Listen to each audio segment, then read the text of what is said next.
Алтай нужен олигархам, поэтому там вдруг у коней нашли особо опасную болезнь, и тут же начался неконтролируемый забой, без документов и справок. Такой же сценарий, как и в Новосибирской области месяц назад. В селах Эдиган и Элек-Манар Чемальского района болеют животные особо опасным заболеванием, а именно кони, и заболевание называется ИНАН, это инфекционная анемия. Якобы, конечно же, она не лечится, и животные подлежат уничтожению.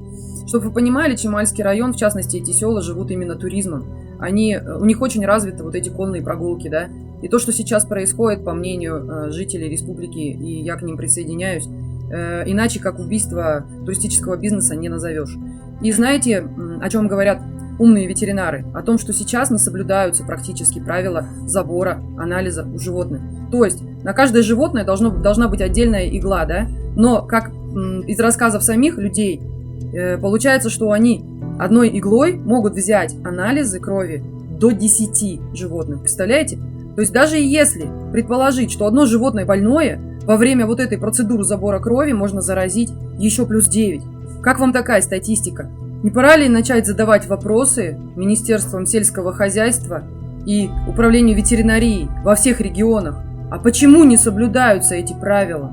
И в большинстве случаев, как выясняется, люди не получают акты о том, что их животных взяли кровь на анализы.